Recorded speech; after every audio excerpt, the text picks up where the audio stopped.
All right, how's it going, guys? Today we got this 328i that I'm trying to resell and flip. This is the one that's completely clapped out. Suspension is just busted up. It needs so much work to it, but we're still gonna be trying to flip it just to show you guys that it's still possible to flip them and do it right. So today what we're going to be doing is doing the front and rear suspension. Basically the whole suspension. Here is our new shocks and struts. Obviously these are for the front and these are for the rear. I already just took out one just to show you guys how bad these things were. Like, I drove the car and I immediately knew that the shocks were just blown. This thing is fully collapsed. It should be shooting up. We'll show you guys right now how they're supposed to be. These new ones, that's why they're strapped up, because they usually shoot out. Not super fast or anything, but they do shoot out. But these shocks are completely blown. So I'm going to be walking you through how to replace the front and rear suspension on these 328i's, 335i's. Pretty easy, pretty simple. All we have to do is kind of remove or scoot or shift this whole cover, and you will find there is a rubber piece cover in there that you just remove. And once you remove that, you see that nut right there. We need to remove that nut because that nut holds it into place. And specifically the size you're going to need is a 16.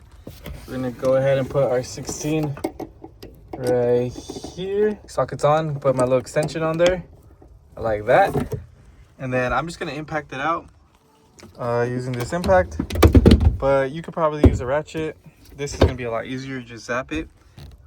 There we go. This comes off. And it should have this rubber right here with the nut combined. If this rubber is kind of broken, you might want to replace it. But this one looks to be in perfect shape. So we'll put this aside because we do have to reuse it. Next thing up is we remove the wheel, obviously. And then once you remove the wheel, you'll see where that strut goes. It goes straight onto this mounting point right here. And the only thing that holds it into place is one 18mm nut. This 18mm nut right here. Don't worry about the ones on the side, which would be this and this. Or whatever you have, impact. That comes right out. And just like that, in under 15 minutes, you can pretty much do both sides.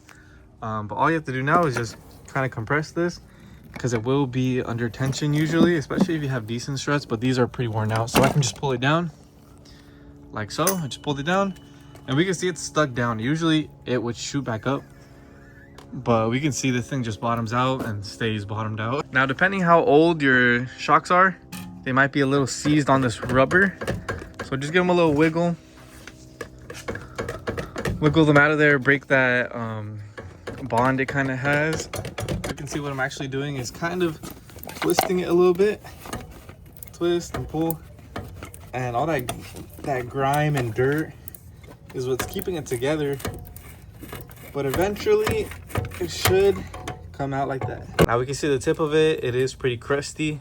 Now, one thing for sure you will have to save is, like I said, this piece on top and now this piece right here on the bottom. Do not lose these. You will need these too. We're about to see how far these things shoot out once I cut them. And that's how your shock is supposed to be. It's supposed to rebound back. You can see there's some things we want to transfer over, such as this boot if we can. This boot. And just do it one at a time. That way you do not get confused, or just watch this video. Do this. This cover should go on top like this. Bada bing, bada boom. And then your little, this thing. So it's starting to look more like the old one, or we're kind of reassembling it back together. Then this goes here. Now, in order to get the new one in, because it is expanding, we have to push this thing down. And we're gonna have to be kind of quick with it because it will expand. So now what I try to do is kind of just hold it like this so it doesn't really expand too much. And put the bottom piece in first into that hole where it goes. And once it's seated on there, you can just let it go and kind of guide it into place as it's going up. Like so. You see how it's going up, still going up. And I'm slowly guiding it where it's supposed to go. So now we come back up here with our old nut, and all we do is we'll see the shock poking out right there. We put our nut and just basically tighten it back down. You tighten down the top part right here, and then you go back down here, put your new nut or use the old one depending on your condition, and tighten down here, and you're pretty much done. That's how you replace your rear shocks. Obviously you would do the same thing on the opposite side. It's just a mirror effect, exact same thing. Just scoot this over, or you could remove the whole thing. I prefer just to scoot it over, but whatever makes it easier for you. Now let's do the front. Well, obviously make sure you have the correct parts. We can see the old ones versus one new one. They look almost identical. But the first thing I like to do is remove these nuts on the top. You do not have to remove the cowl. All you need is a E14 Torx. Remove this bolt right here, just one bolt, and this should give you enough play to get to that last bolt right there. You can get a wrench on it. Now these are going to be 13mm bolts, so, and then for the last one, like I said, get yourself a 13 wrench. Just loosen it up, crack it loose. So once it's cracked loose, you just go half a spin, and eventually it will come out.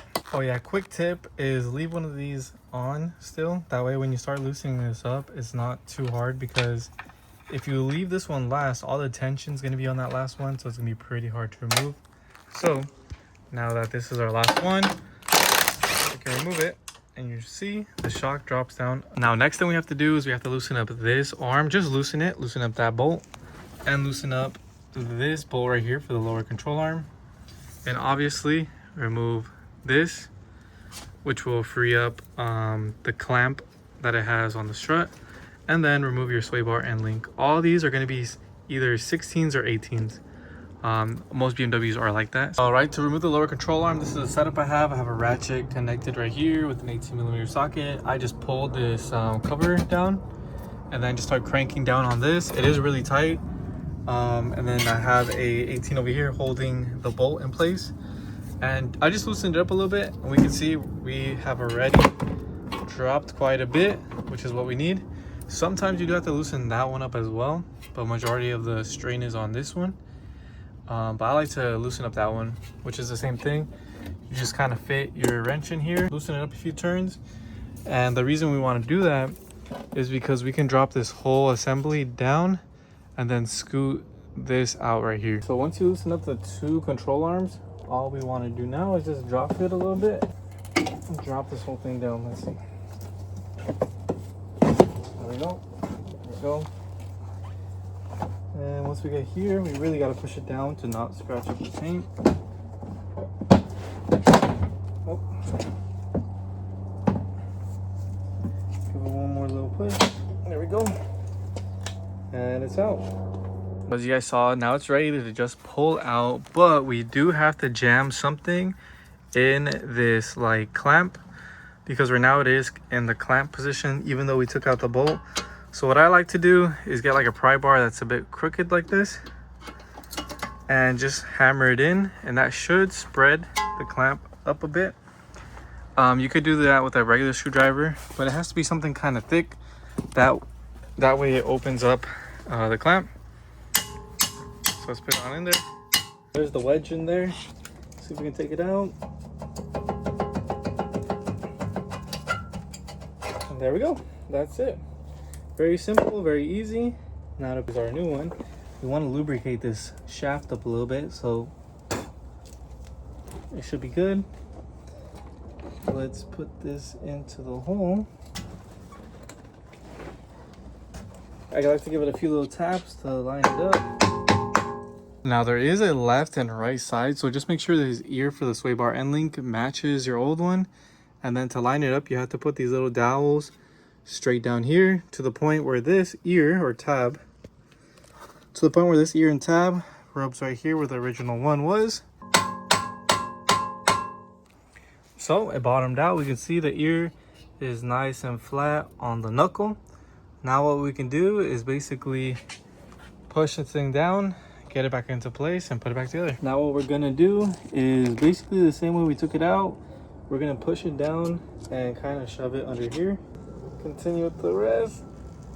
Try not to scratch the paint. Like that. Maybe give it a little twist. As you can see, I'm kind of pushing it down. There we go. Okay, cool. I'm pushing it down, and pushing it in. There you go. Now what I like to do to get the top bolts on the top, unless you have a helper, but I get a jack and lift up the knuckle until it lines up on the top. Open it up. Make sure it lines up. All right, so the jack is pretty much lined up. If I pump it, I'm gonna be pumping the jack. You can see it's coming through. And now they're pretty much all the way through. What I like to do is put a few nuts here. Just hand tight, maybe 1 or 2. That way it stays in place and doesn't fall back down. So everything's pretty much buttoned up. We just gotta put our sway bar end link and tighten up all the bolts. But first, what you wanna do is raise up your hub and everything. I have it on the lower control arm, but you raise it up to about right height, and then do you tighten down this bolt again and this bolt again for the control arms, because these control arms have to be torqued down or tightened down at right height, which lifting up the hub and everything, this should be about right height. It doesn't have to be absolutely perfect, but it has to be more or less the same. But this is the bolt I'm talking about that you loosen up. It's an 18. Right now I'm just going to tighten it down, and like I said, make sure it is at right height. And once all that is tightened down, sway bar end link goes back on. Tighten these things down as well, and that's pretty much it. You just rinse and repeat the same thing on the other side. It's always recommended to get alignment after replacing suspension, but if it drives straight right after, you should be fine. But like I said, it's recommended, and that's how you pretty much switch out your front shocks. I also have a video how to do the rear. I think it might be the same video or separate, but we'll see.